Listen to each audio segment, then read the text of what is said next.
Kandidat Capres berlomba untuk mendapatkan pasangan yang memiliki pengaruh besar di Jawa. Sebab lumbung suara terbanyak di Indonesia adalah Jawa Barat, kemudian Jawa Timur, dan juga Jawa Tengah. Tidak hanya itu, kelompok anak muda ialah pasar yang sangat menggiurkan dalam konteks pemilu 2024. Segala cara boleh jadi akan dilakukan oleh partai politik untuk mengikat golongan kaum milenial dan juga generasi Z. Untuk membahasnya sudah ada di studio pada pagi ini bersama pengamat politik dan juga Direktur Lingkar Madani, Bang Ray Rangkuti. Selamat pagi, Bang Pagi, Ray. Bung. Bang Ray, sembari kita menunggu pendaftaran Anies bersama Muhaimin ya ke KPU Pusat pada hari ini, kalau Anda melihat bagaimana untuk kontestasi pemilu 2024 khususnya Pilpres pada 2024 nanti, apa yang membedakan dengan 2019? 2019 itu kan yang udah pasti itu incumbent ya, dalam ini Pak Jokowi gitu. Dan cuman ada dua pasangan calon presiden, yaitu Pak Prabowo dengan Pak Jokowi saat itu gitu. Sehingga kemeriahannya itu terfokus kepada dua yang bersangkutan gitu ya. Nah, kalau persyaratan, aturan macam-macam saya kira semua sama, kecuali tentu di luar putusan Mahkamah Konstitusi yang kemarin gitu. Yang saya tidak tahu apakah putusan itu sekarang eksekutorial atau tidak, karena itu kan mesti harus direvisi PKPU-nya dulu oleh KPU ya kan, sesuai dengan aturan baru bisa dijalankan gitu. Nah, sehingga dengan begitu saya kira itu yang paling membedakan sekali antara 2014-2019 ini gitu ya. Nah, 2024 ini. Nah, 2024 ini relatif pemain baru semua kecuali Pak Prabowo gitu. Nah, yang menarik itu adalah pemilihan calon wakil presiden dari setiap calon presiden ini gitu ya. Seperti kita ketahui Anies berpasangan dengan Caimin, tapi itu kejadiannya cepat banget tuh gitu ya. 3 hari berkenalan langsung jadi gitu. Sementara orang yang digandeng lebih dari setahun akhirnya kemudian pisah gitu ya. Jadi istilah saya itu sekarang banyak kejutan berarti. Banyak kejutan. Kalau Anies dengan Caimin itu kenalan langsung jadi gitu ya. Kalau Ganjar dengan Pak Mahfud itu istilah saya ini pasangan CLBK, cinta lama bersemi kembali. Karena 2019 yang lalu kan Pak Mahfud sudah pernah dilamar juga kan sebenarnya sebagai calon wakil presidennya Pak Jokowi, kemudian last minute nggak kejadian, digantikan oleh Pak Ma'ruf gitu ya. Sekarang dilamar lagi sebagai calon wakil presiden, kejadian, makanya saya sebut sebagai CLBK gitu. Nah, yang kita tunggu sekarang adalah Pak Prabowo gitu. Baik. Menariknya Pak Prabowo ini tidak seperti dalam dugaan kita, karena dalam dugaan kita itu kan begitu ada putusan MK maka segera akan diumumkan siapa pasangan calon dari Pak Prabowo gitu. Kenyataannya sampai hari ini, artinya setelah 2 hari putusan MK itu dibacakan, kita belum mendengar siapa kira-kira yang menjadi calon wakil presidennya Pak Prabowo. Jika itu terjadi, artinya sampai hari ini tetap begini, itu artinya memang ada persoalan yang cukup kompleks di dalam penempatan siapa yang bisa menjadi calon wakil presidennya Pak Prabowo gitu ya. Dan besar kemungkinan Gibran mungkin tidak dilirik lagi sebagai calon wakil presiden. Justru karena tidak dilirik lagi sebagai calon wakil presiden itulah yang menimbulkan kerumitan sekarang di lingkungan Pak Prabowo gitu. Kalau sekiranya Gibran tetap pilihan utamanya di antara mereka, saya kira Pak Prabowo sudah bisa mengumumkan siapa calon wakil presiden mereka gitu. Tapi jika sampai sekarang belum juga diumumkan, ya, sementara pendaftaran sudah dimulai hari ini gitu ya, itu artinya besar kemungkinan Gibran mungkin tidak dipilih atau tidak masuk dalam nominasi mereka sekarang. Nah, justru karena nggak masuk dalam nominasi mereka sekarang, malah makin sulit untuk menetapkan siapa yang bakal jadi calon wakil presiden mereka. Setidaknya bacaan saya di 2 nama gitu. Kan kemarin mereka menyebutkan 4 nama kan. Mengerucut 4 nama gitu. 1 Jawa Barat, 1 Jawa Timur, 1 Jawa Tengah, satunya luar Sumatera gitu ya. 2 saya kira udah selesai nih. Yang Jawa Tengah dalam ini Gibran mungkin tuh. Kayaknya seperti sekarang mungkin udah nggak masuk radar mereka gitu. Jawa Timur saya kira udah jelas mungkin menolak secara personal gitu. Tapi kita nggak tahu. Bisa jadi di last minute ini juga berubah pikiran juga. Mungkin yang dimaksud Jawa Timur itu adalah Ibu Khofifah Indar Parawansa gitu. Nah, tinggal sekarang ada di dua wilayah kan. Jadi luar Jawa dan yang kedua adalah Jawa Barat. Nah, Jawa Barat itu Pak Airlangga Hartarto yang sekaligus jadi ketua umum partai politik Golkar gitu. Nah, luar Jawa itu atau khususnya adalah Sumatera adalah Pak Erick Thohir gitu. Nah, tinggal yang dua ini kayaknya tuh sekarang berapa namanya itu kekuatannya seperti apa. Erick jelas resmi dicalonkan oleh PAN, sementara Airlangga adalah orang yang ya ketua umum partai politik yang sudah bergabung di dalam koalisinya Pak Prabowo gitu. Nah, tinggal memang di antara keduanya dan dua-duanya menurut saya memiliki daya saing sendiri-sendiri gitu. Saya seringkali menyebut ada 4 varian dan yang agak universal dalam konteks memilih siapa calon wakil presiden gitu. 4 varian itu adalah Anda punya elektabilitas, kedua Anda punya isi tas gitu ya. Yang ketiga Modal Anda gitu ya dalam ini ya ada modal lah gitu kan. Yang ketiga Anda punya kedekatan khusus dengan 2 organisasi besar keagamaan di Indonesia dalam hal ini NU dan Muhammadiyah gitu. Dan yang ketiga Anda bagian dari elit politik gitu. Nah, kita tinggal lihat ini di antara 2 nama ini kan, antara Pak Prabowo antara Pak Airlangga dengan Erick Thohir kan. Kalau kita bedah Erick Thohir, ya tentu dia punya elektabilitas dan salah satu pemuncak kan Erick Thohir itu di deretan nama-nama calon wakil survei di lembaga survei gitu ya. Nah, Airlangga relatif agak bawah gitu elektabilitasnya, bahkan tidak pernah masuk ke 5 besar sebagai calon wakil presiden ya bagi siapapun gitu ya, namanya tidak pernah masuk gitu. Isi tas boleh jadi mereka kurang lebih mungkin sama ya. Erick udah jelas ada gitu. Saya nggak tahu Pak Airlangga karena kita nggak tahu apa namanya modal beliau gitu. Tapi ya saya menduga ada lah gitu kan. Nah yang ketiga dua-duanya menurut saya nggak terasosiasi bagus dengan 2 organisasi besar. Memang Erick selama ini dikenal relatif dekat dengan PBNU gitu ya. Tapi menurut saya kedekatan beliau ini lebih pada kedekatan struktural bukan kultural gitu. Jadi ya memang dia dekat dengan pengurus-pengurusnya, ikut bantu juga dan sebagainya gitu. Bahkan kemarin beliau jadi ketua panitia harlah 100 tahun ya seingat saya PBNU gitu. Tapi itu di jajaran elit nih bermainnya itu, di lingkungan elitnya. Tapi kalau dilacak mungkin ke bawah beliau belum terlalu dikenal sebagai katakanlah warga NU gitu. Apalagi memiliki kultur NU gitu. Nah, kenaikan elektabilitasnya Erick Thohir itu disebabkan karena beliau jadi ketua umum PSSI gitu, bukan karena ke-NU-annya itu gitu. Nah, jadi relatif menurut saya dua-duanya tidak terasosiasi dengan baik ya kepada NU maupun kepada Muhammadiyah. Kalaupun terasosiasi seperti Erick Thohir lebih di level elitnya, bukan di level bawahnya ya, bukan di level jamaahnya gitu. Nah, yang keempat adalah elit politik, elit partai politik gitu. Elit partai politik itu ya jelas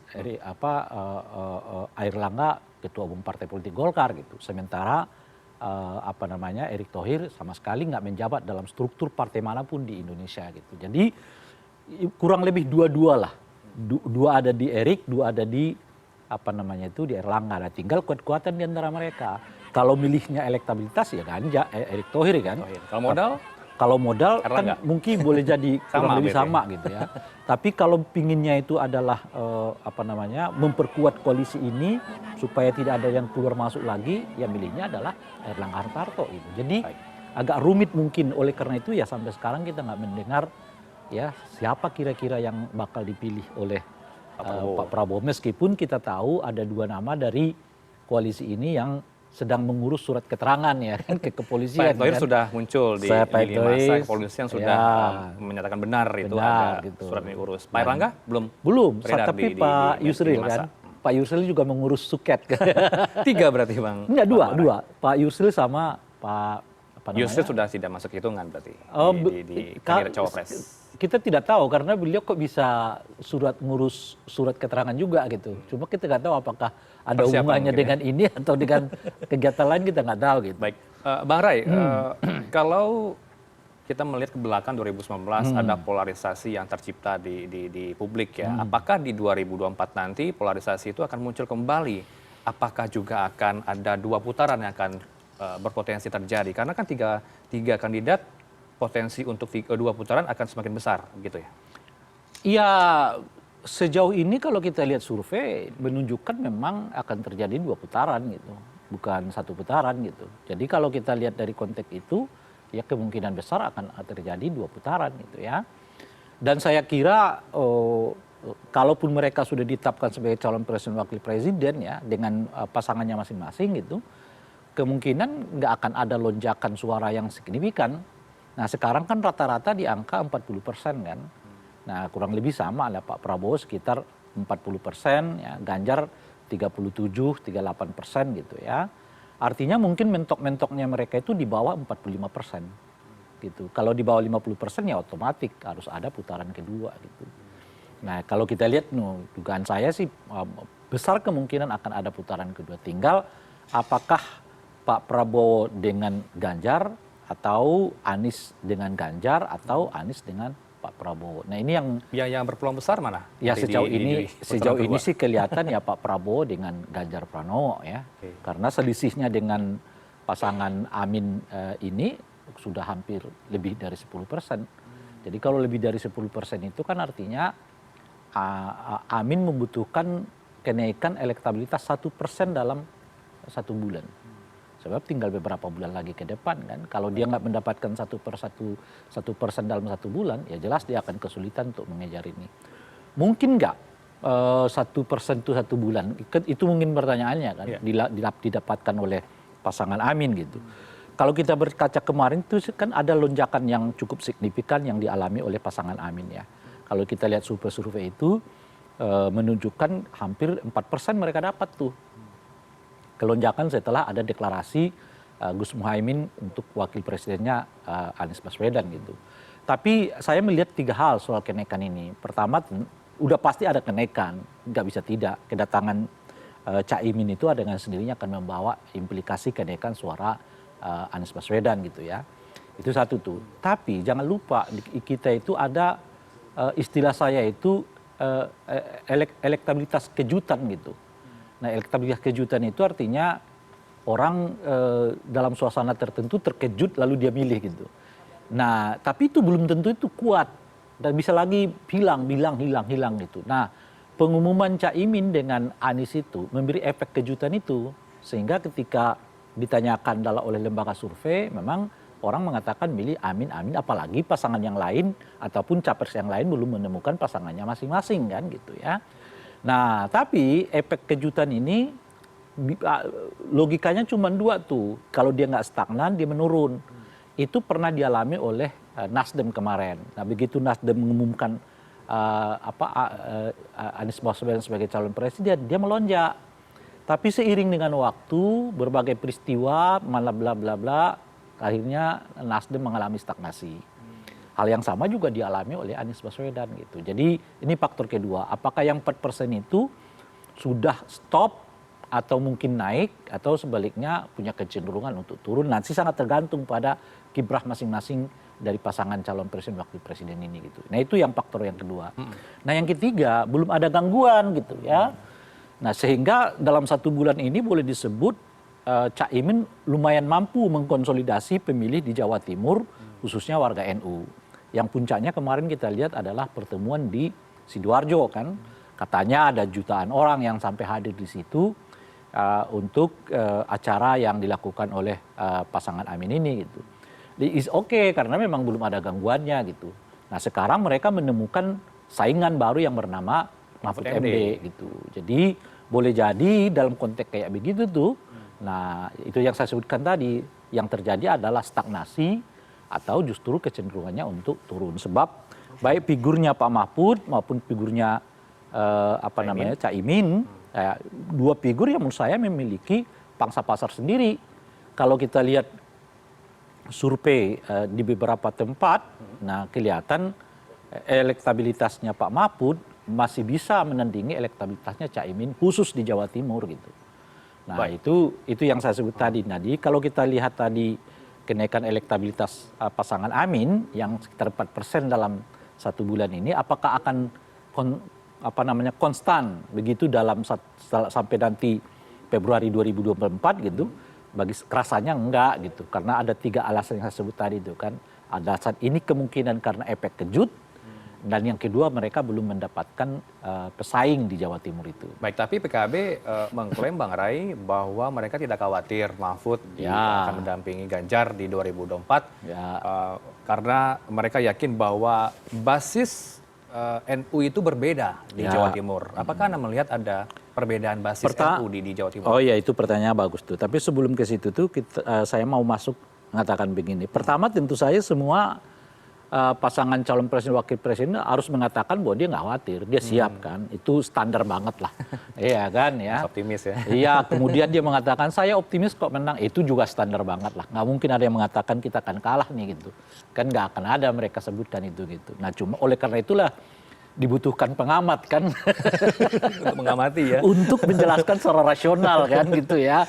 Ya ini klaim-klaim ini rasional apa enggak gitu. Nah adalah penilaian objektif dalam hal ini dilakukan oleh ya lah survei macam-macam dan seterusnya itu gitu ya. Yang kedua yang Anda tanyakan tadi itu memang Basis NU Jawa Timur saya kira NU di mana saja pun ya hampir relatif sama gitu. Ya bukan itu Jawa Timur, Jawa Tengah ya, di Jawa Barat, lah di seluruh Indonesia gitu. Pada basis kulturnya. Gitu.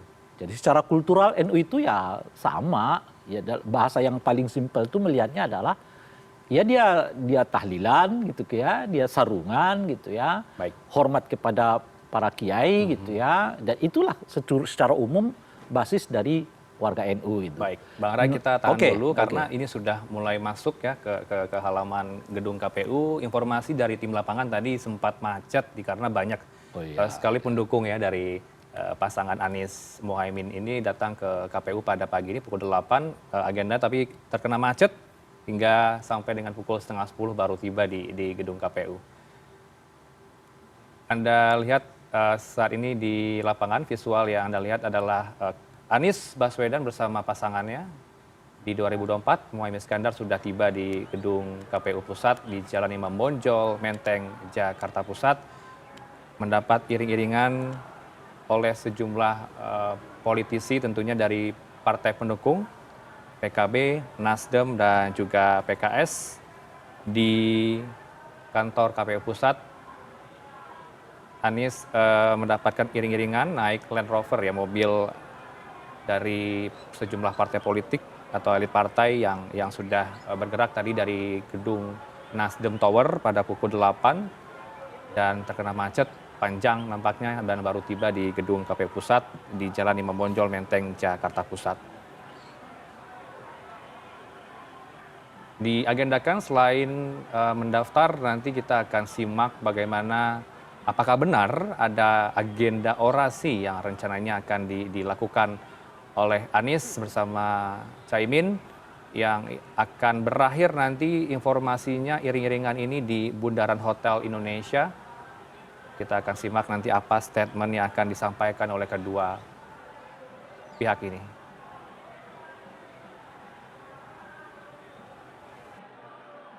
Dan sementara di sisi kanan layar Anda kita lihat persiapan dari tim pemenangan dan ini adalah visual dari Bacawa Pres dari PDIP Ganjar Pranowo di kediaman. Informasinya menurut agenda yang dirilis oleh KPU pada pukul 11 siang nanti pasangan Ganjar Pranowo bersama Mahfud MD akan mendaftar setelah Anies Mohaimin selesai mendaftar pada pukul 10 pagi ini. Dan sebagai gambaran bahwa sejumlah agenda dilakukan oleh tim pemenangan dari Ganjar dan juga Mahfud. Sejumlah relawan dan simpatisan akan berkumpul di satu titik. Informasinya akan bergerak dari Tugu Proklamasi di Jakarta Pusat. Nah, sementara kita lihat di sisi sebelah kiri layar Anda, Anies bersama Caimin masih akan menuju ke dalam gedung KPU. Dan ini adalah visual dari Ganjar, kita akan ikuti nanti apa statement sambil melambaikan tangan ke awak media, apa yang diungkapkan oleh Ganjar kita akan gali lebih dalam bersama tim di lapangan. Dan ini nampaknya sejumlah awak media akan bersiap untuk mengiringi Ganjar tentunya akan bersama dengan Mahfud MD bergerak ke gedung KPU Pusat di Jalan Imam Bonjol, Menteng, Jakarta Pusat.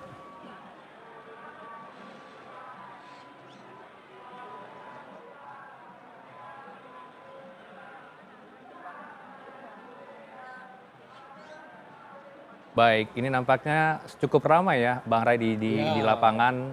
Anies dan juga Muhaimin menerima Ya, mungkin sorak-sorai dari para pendukung. ya ini untuk yang juga mau saya katakan. mengantarkan Mungkin ke mereka ke depan KPU.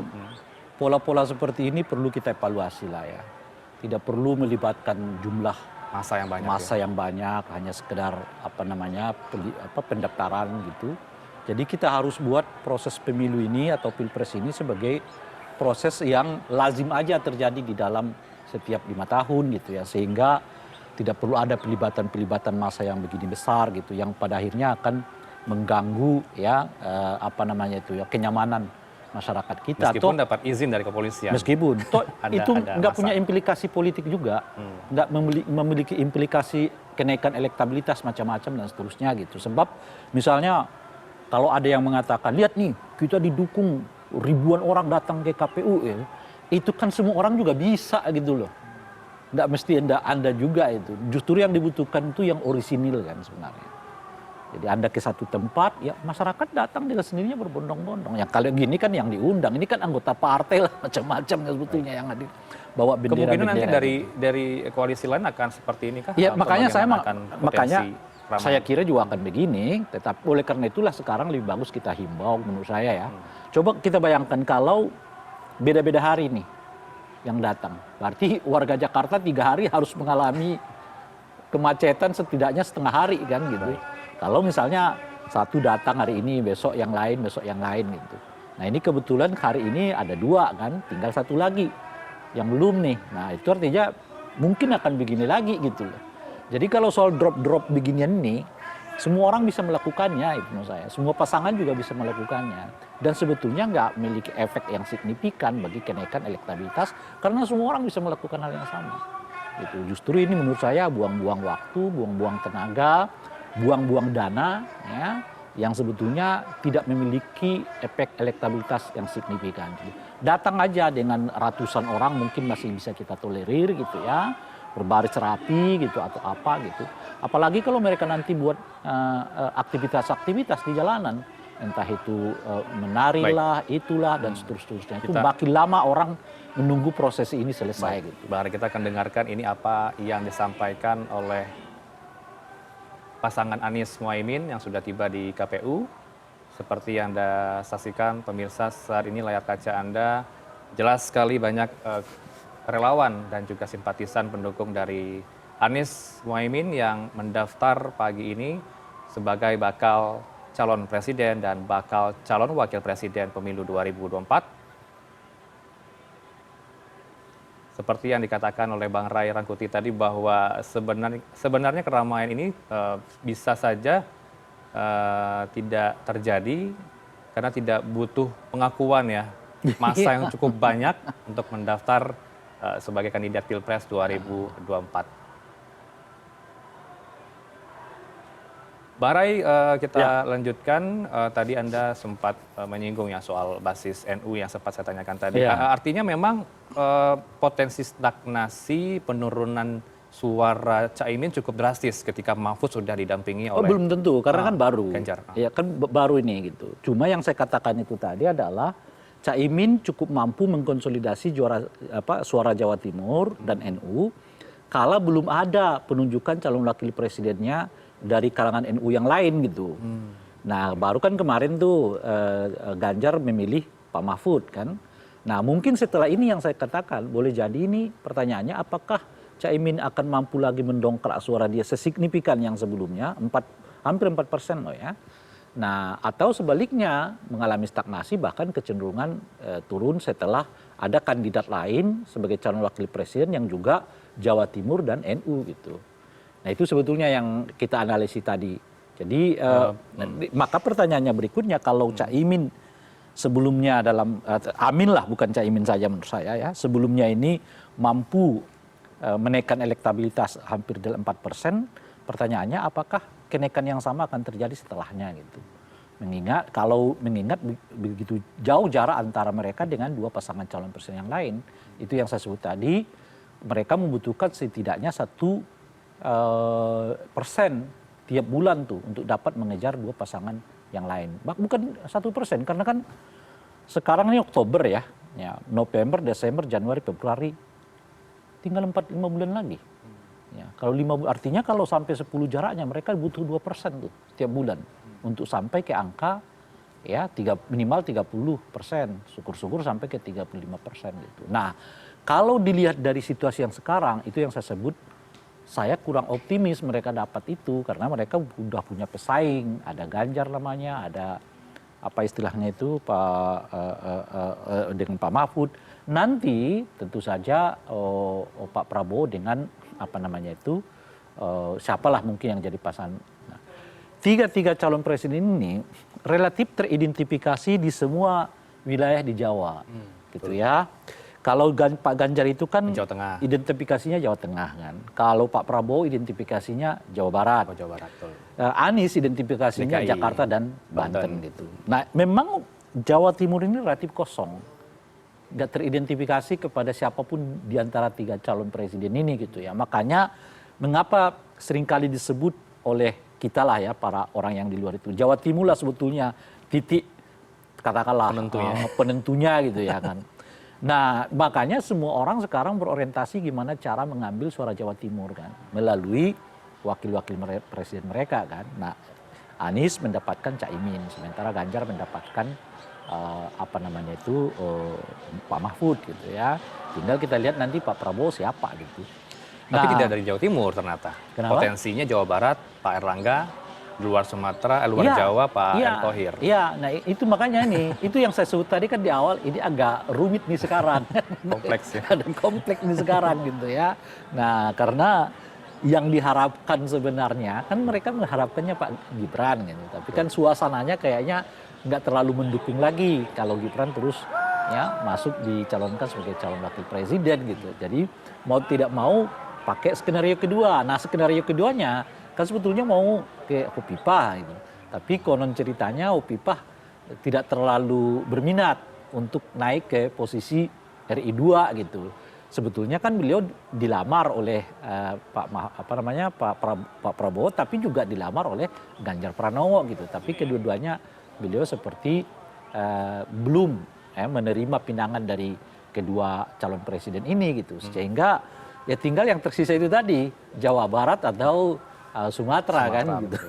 Dan itu yang rumit, sementara wilayah penariknya itu ada di Jawa Timur gitu. Anda melihat Bu Mega memanfaatkan momentum yang baik tidak? Karena ketika kegaduhan terjadi pasca putusan MK, syarat cawapres bisa mengajukan diri asalkan pernah menjabat sebagai kepala daerah, ini membuat kegaduhan ya di masyarakat. Ya.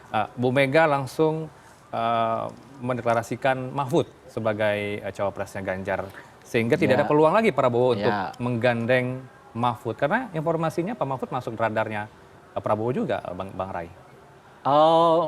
Enggak juga, menurut saya enggak juga masuk ke radarnya Pak Prabowo. Lebih ya. ke Khofifah gitu ya? Khofifah memang. Jadi incaran mereka kalau Jatim dan NU itu adalah Khofifah, belum kepada Pak Mahfud gitu ya. Nah, tapi betul Pak Mahfud ini tidak masuk radar siapapun di awal gitu loh. Baik di Ganjar maupun di Pak Prabowo, apalagi di Anies Baswedan kan gitu ya. Kalau Anies Baswedan pernah, tapi belum apa-apa udah ditolak oleh Pak Mahfud kan gitu. Masa enggak mau beliau itu kan istilah saat itu. Jadi ada beberapa nama sebetulnya warga NU yang dilamar oleh Anies Baswedan saat itu kan, termasuk Hopipa, Yeni Wahid, kemudian yang terakhir adalah Pak Mahfud, tapi semua mengatakan dengan cepat tidak berkenan, tidak bersedia gitu ya. Itu bahkan 4-5 bulan yang lalu tuh isu itu muncul gitu ya. Nah, Pak Mahfud sendiri di koalisinya Pak Ganjar belum pernah disebutkan ini. Misalnya ketika deklarasi di bulan April, deklarasi pencapresan. Baik.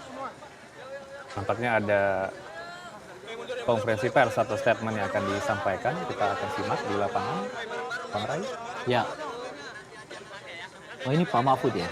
Pak Mahfud sudah di Pak sampai Mahfud. di Tugu Proklamasi ya, seperti yang kami sampaikan tadi pemirsa bahwa titik kumpul dari koalisi Ganjar Mahfud ini bergerak dari Tugu Proklamasi. Ini berbeda ya dengan pasangan Anies Muhaimin, masing-masing bergerak dari kantor DPP, PKS, PKB, kemudian berakhir di Nasdem Tower.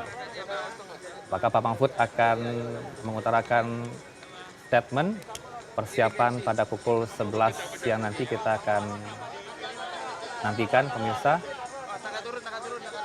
keterangan dari Mahfud MD sebagai cawapres Ganjar di pemilu 2024.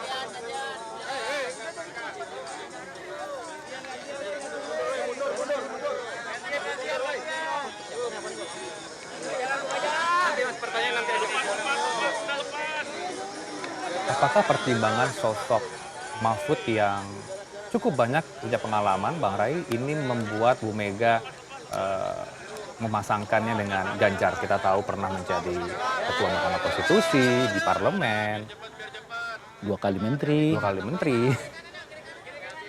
Iya, saya kira banyak faktor ya. Dan saya kira ada 3 hal utama mengapa Pak Mahfud itu kemudian dipilih sebagai calon presiden. Setelah Ibu Hovifah kelihatan nggak berkenan kan. Menurut saya sih kalau dibuat rankingnya mungkin Ibu Hovifah tetap nomor 1. Tapi karena Ibu Hovifah nggak berkenan, langsung ke Pak Mahfud. Alasan yang pertama karena Jawa Timur kan. Apalagi tapal kuda itu kan soliditasnya mungkin jauh lebih kuat ke Pak Mahfud untuk tapal kuda Jawa Timurnya gitu ya. Nah yang kedua tentu NU-nya. Dan NU-nya ini juga sedikit agak berbeda dengan NU-nya Caimin. Dan kalau beliau ini kan NU-nya kultural lah gitu. Orang-orang yang boleh disebut Gus Durian gitu kan. Sementara Caimin justru adalah orang yang bersebelahan secara politik dengan Gus Durian ini gitu. Jadi agak strategis sebetulnya pemilihan ini gitu. Nah, yang ketiga jangan lupa figur Pak Mahfud ini sangat bisa memikat pemilih kelas menengah ekonomi, kelas menengah pendidikan gitu ya, kelas menengah pegiat demokrasi, pegiat kebudayaan gitu. Ini menariknya artinya. PR-nya adalah kaum milenial. Ini kayaknya sulit sekali untuk meraup makanya, suara milenial. Tapi kan milenialnya itu di Ganjar kan.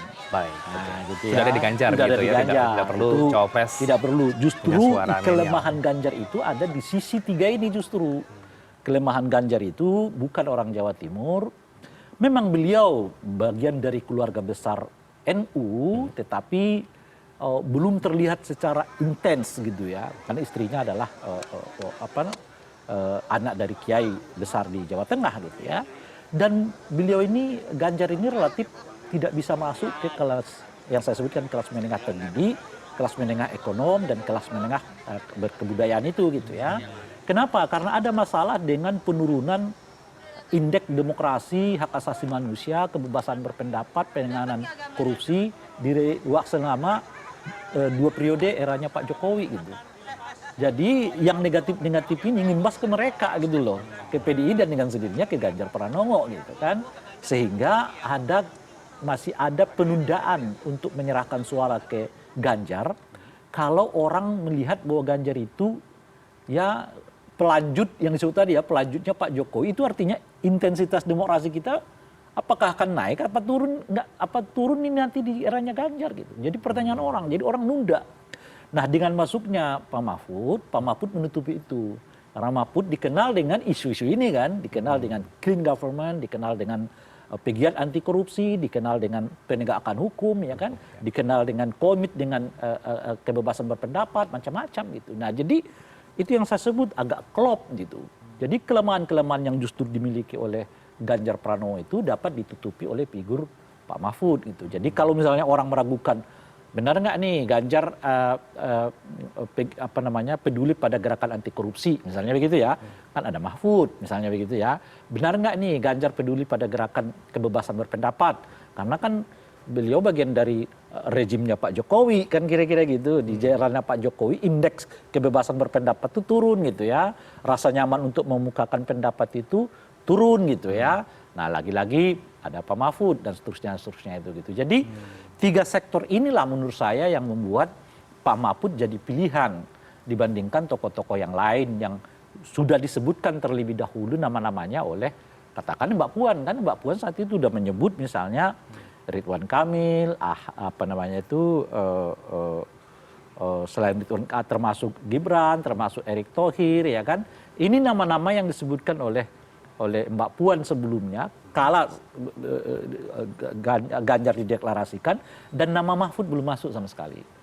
Jadi nama Mahfud ini sebetulnya masuk 2 bulan sebelum pengumuman sekarang, yaitu diketahui oleh publik bahwa Mahfud masuk sekarang dalam radar Ganjar Pranowo itu ketika Ganjar Pranowo mengupload ya kan fotonya bersama dengan Pak Mahfud di satu tempat ketika mereka sama-sama minum teh itu ya. Bang Ray, ini kan titik lemah dari Ganjar adalah provinsi tentunya Jawa Barat ya, kemudian DKI dan Banten. Apakah Pak Mahfud mampu untuk menutupi suara atau kelemahan Ganjar ini di kantong suara itu? Iya, saya kira sulit bagi mereka. Sulit, ya.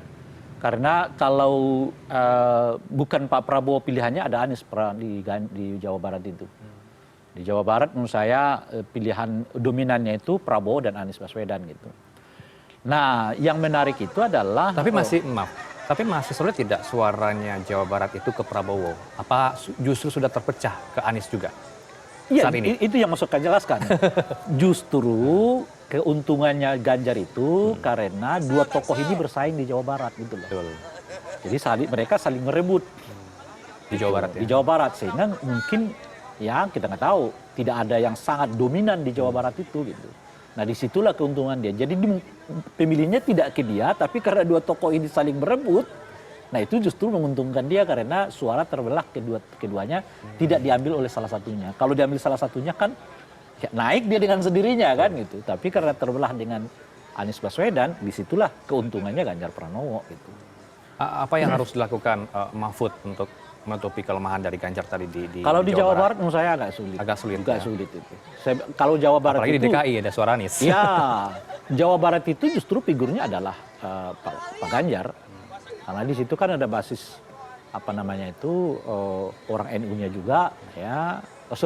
Anak-anak mudanya juga dan basis pendidikan yang cukup tersebar luas gitu. Jadi kalau di situ justru menurut saya yang didorong itu adalah Pak Ganjarnya, bukan Pak Mahfudnya. Gitu. Ya, berbicara soal jumlah DPT untuk kaum muda ini kan penentu ya, kata KPU. Kalau kaum muda itu secara besar. umum ya dengan segala variannya itu mencapai 62%. Betul. Dari ketiga kandidat mana yang paling kuat untuk meraup suara kaum milenial? Masih kepada Pak Prabowo ya kelihatan sejauh ini gitu. Karena apa? Karena dekat dengan kaum soal muda, keterkenalan. Lebih Pak Prabowo jauh lebih dikenal di kalangan kaum muda dibandingkan 2 figur yang lain. meskipun belum punya cawapres. Apa Meskipun karena iya, ada isu makanya, Gibran masuk ke kan kita bicaranya sampai saat ini kan. Kita setelah punya capres nanti lagi kita lihat gitu. Ini jelas akan berubah semuanya. Akan jelas berubah setelah masing-masing punya cawapres gitu. Apalagi nanti setelah debat. Debat itu jangan lupa itu cukup menentukan pemilih. Tadi Bang Ray katakan Ganjar juga punya kedekatan dengan kaum muda. Iya. Mana lebih kuat dengan sejauh Prabowo? ini masih Pak Prabowo. Alasannya? Hah? Dengan Ganjar apa? Perbedaan yang signifikan? Ke ininya ya, anak-anak muda itu kelihatan soal ketegasan, kayak gitu-gitu loh Pak. Ininya. Figur militer tegas. atau tegas? Lebih bukan militernya sih, lebih karena figur tegas gitu loh. Itu kelihatan yang menonjol di anak-anak muda itu gitu. Nah, sehingga ya Pak Prabowo kelihatan bisa lebih baik lah dibandingkan 2 calon. Justru Anies lemah di kaum muda. Alasannya apa sehingga tidak dekat dengan? Harus diakui ya, bayang-bayang pilkada DKI Jakarta itu cukup memberatkan Anies Baswedan. Baik, kita langsung lihat di lapangan Bang Ray saat ini sudah nampak ya kedua pasangan Anies dan Muhaimin mendaftar ke KPU pada ini selendang pukul 10 pagi ini. NTT ya, setahu saya. Saya boleh yang NTT dipakai ini ya, NTT ya. Okay. Di belakangnya ada para elit partai pendukung Nasdem dan PKS serta PKB. Ya, ada PKB ya. Karena yang maju PKB ketua umumnya langsung ya.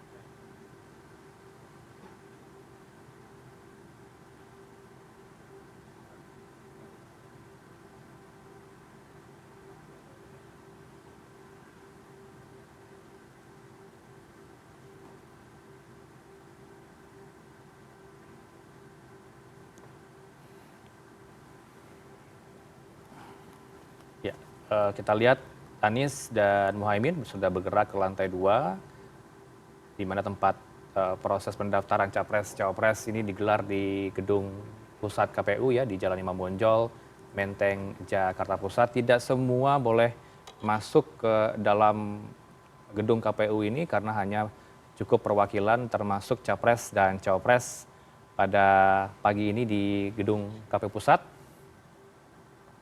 Anda saksikan seperti yang Bang Ray katakan tadi, ini selendang dari NTT yang digunakan oleh Anies dan Muhaimin.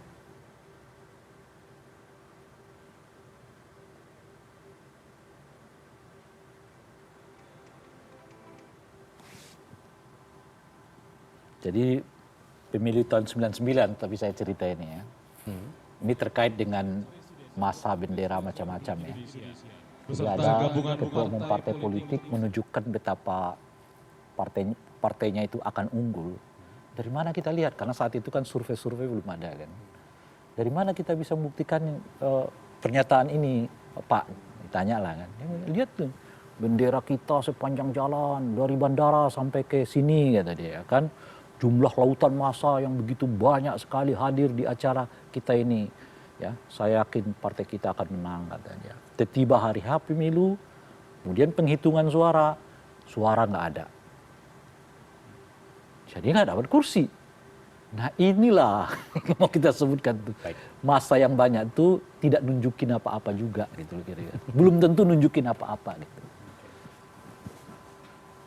Kira-kira berapa lama proses pendaftaran? Nggak lama sih administrasi ini kan harusnya singkat begitu ya. Ini kan sebetulnya ya proses pendaftaran ini bisa juga diwakilkan oleh orang karena yang paling penting itu kan administrasinya. Baik. Gitu. Nah, Capres-Cawapres harus datang? Nggak ada kewajiban gitu. Karena yang penting itu kan administrasi. Namanya LO ya, pengantar mereka itu. Orang yang menjembatani antara KPU dengan pasangan calon presiden. Artinya pada hari ini tidak ada lagi bakal begitu ya, nama mereka Capres. Belum, karena harus ada nanti, harus ada penelitian administrasi. Oke, ada tahapan panjang sampai November nanti pengumuman begitu ya. Iya, jadi sah atau di situ tidaknya. bisa saja macam-macam. Oke. Bahkan boleh jadi tiba-tiba pasangan calon presiden tidak memenuhi persyaratan, ya batal, gitu. Apa yang nggak dipenuhi ya bisa saja kesehatannya dianggap nggak cocok, ya kan? Ijazahnya ternyata palsu, ya macam-macam. SKCK-nya nggak ada, ya kan? Sejauh ini tidak ada kegagalan pendaftaran yang terjadi kita kan nggak di tahu. Pilpres sebelumnya. Kita nggak tahu. Makanya kan yang paling penting itu bukan di situ. Yang paling penting itu adalah sejauh apa KPU transparan dalam semua proses penerimaan dan juga pemberkasan dan juga penelitian berkas para calon presiden wakil presiden. Ada kadang-kadang berkas orang yang kesilep gitu. Baik.